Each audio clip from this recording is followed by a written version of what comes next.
Over the past 2 years, Kingdom Hearts has gone through a period of relative quiet, at least in comparison to what we've been used to.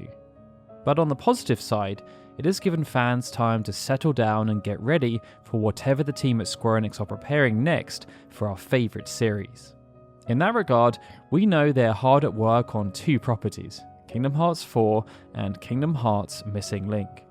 They were both announced at the series' 20th anniversary celebration, with Missing Link confirmed to be the next planned release on the horizon, dropping on mobile devices ahead of Kingdom Hearts 4, no doubt as a way of sowing seeds of lore for the upcoming narrative arc, and doubling up as a handy promotional tool for whatever else may follow. As of right now, its official release window remains 2024, but no specific date has been revealed beyond that. There have, of course, been a few tests taking place, and the most recent closed beta test has brought Missing Link back into the spotlight. But there are still broader questions to ask around the wider purpose of the game, and whether it will indeed launch this year based on how the tests have been going. But to answer some of those questions, we first need to take a trip down memory lane. When Kingdom Hearts HD 2.8 Final Chapter Prologue released over 7 years ago, Square Enix made something very clear for those paying attention. Their series of mobile games will be just as important as any other entry in the long-running series. Fans and newcomers alike could be initially forgiven for assuming that the story told across the evolving mobile games would be inconsequential to the wider arc, and that this notion would also relate to the highly anticipated Kingdom Hearts 3. However, included in this collection were 3 entries that paved the way directly for the big title, hence the decimal number.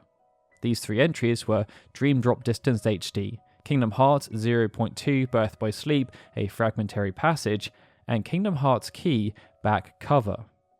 It was the latter of these entries that was perhaps the most intriguing, as back cover's inclusion represented the first time the Kingdom Hearts mobile games made any sort of appearance on a mainstream console, and in doing so, it gave new insight into the existing story and provided an in to players who may not have given the mobile games a chance up until that point. Nonetheless, that back cover featured alongside 2 titles that were explicitly leading into Kingdom Hearts 3 painted the picture. Any mobile games that grace the franchise would be just as important as anything else. And when Kingdom Hearts 3 did come around, that promise was realised. With Missing Link being announced alongside Kingdom Hearts 4, this serves as the first sign pointing us to a similar relationship existing throughout the next saga. And if players are blindsided by the mobile game's importance in Kingdom Hearts 3, they may have cause to be prepared now, assuming they are able to tolerate the inherent gacha nature of the experience. As if to emphasize the importance of Missing Link, Tetsuya Nomura stated in an interview with Game Informer that Missing Link is a lot closer to the series, and also connected in many ways to Kingdom Hearts 4. Some figures that appear in Missing Link are tied to Kingdom Hearts 4. Coming from Nomura himself, that says a lot about Missing Link's connection to the next major game, and retroactively about the key mobile series. It's official. If fans want to get the most out of the lore related to Kingdom Hearts 4, Missing Link feels like it will be a requirement, either by experiencing the game firsthand, or by watching the copious amounts of cutscenes that will no doubt make their way online. That then leads us to the next question though.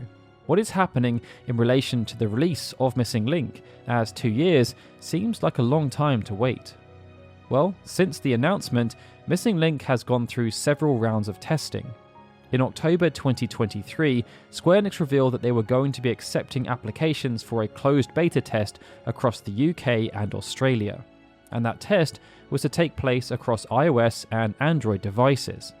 This test ended up being split into 2.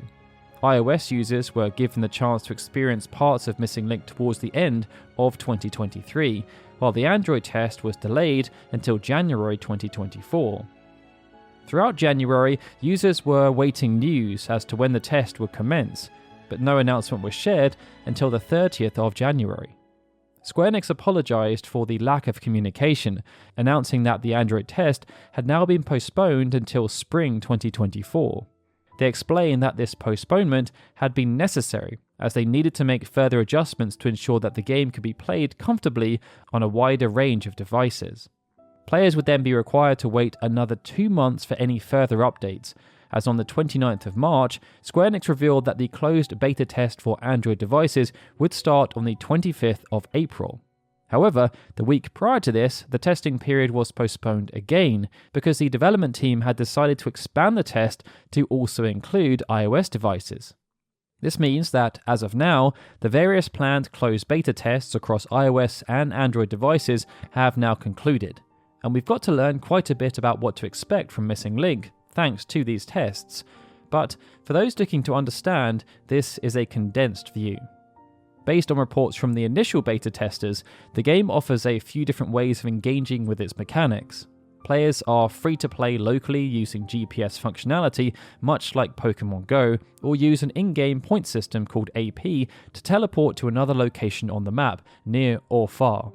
There also seems to be a hands-free or autoplay option as well, which allows the player to set their character on a specific task and let the game run itself temporarily. Another user-friendly feature implemented seems to be the ability to continue certain aspects of the game while also moving inside a vehicle. The game also seems dedicated to giving rural players an experience that's as complete as those who live in high-populated areas. These notions were then expanded upon with the Android test, as much more of the game was made available, and it was here that more information was revealed in terms of how the game's monetization would operate. Across the two tests, there has been plenty of feedback provided by users, but the postponement does place question marks as to whether Missing Link will be able to hit its planned 2024 release window. There has been no official word on whether this has been changed, but then again, there's been no official communication since the conclusion of the closed beta test. Either way, if the game were to be delayed, then Square Enix must still be hoping to release it before April 2025, as that signals the start of the new financial year. And with the smartphone devices segment seeing a significant drop in revenue over the past few years, they will surely be hoping that Missing Link will help to turn around the department's fortunes. Any delays can also be taken in a positive light, as it means there will be more time for the developers to ensure the game's quality and performance is as good as it can be. That then brings us on to the plot of Missing Link, and why it may be required to have a true understanding of how the broader plot of Kingdom Hearts is developing. For all intents and purposes, Missing Link appears to serve as a direct sequel to Kingdom Hearts Union Cross. It even seems to start out in the near future following the ending of that game, specifically when we saw how the character of Brain ended up in Scarlet at Caelum and observed the statue of Ephema, who has been revealed to be the city's founder.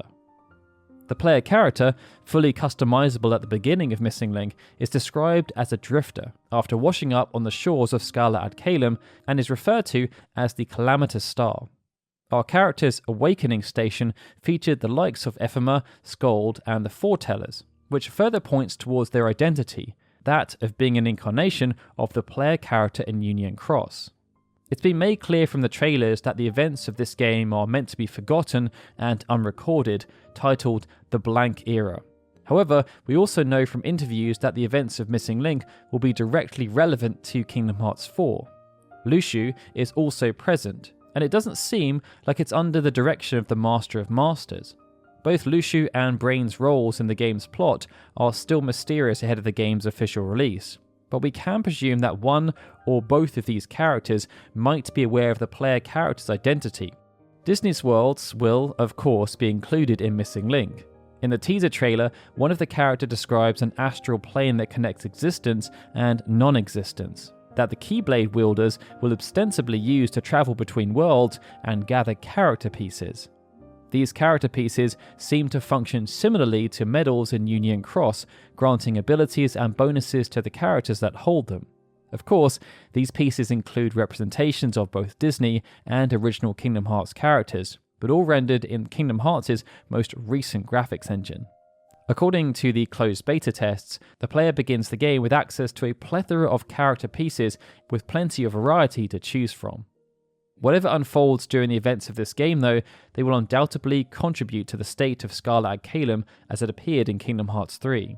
The promise of an unwritten tale means that theoretically, Anything could happen within the bounds of Missing Link and set the tone for this new era of Kingdom Hearts. As for the future though, well, as mentioned, we don't yet know the exact release date or even have a seasonal release window for the game. Upcoming industry events later this year, such as Summer Games Fest and the Tokyo Game Show, will be ripe for Missing Link to be shown off more and for potential players to get a more substantial impression of the game along with a set release date. And there's a precedent for this, as Ever Crisis was promoted at similar trade shows last year. There may also be future closed beta tests as the developers look to iron out the kinks, but only time will tell. Between now and then though, we'll at least be able to enjoy Kingdom Hearts on Steam. Either way, we hope you enjoyed this little update video about what's happening with the next Kingdom Hearts mobile game. Hopefully, you've enjoyed the video, and if you did, please hit that like button and subscribe to the channel, as those actions will really help us out as we look to grow. And if you have thoughts about Missing Link, be sure to let us know in the comments below. Alright everyone, with that, this is Darryl signing out. I'll see you all again next time for more Kingdom Hearts goodness.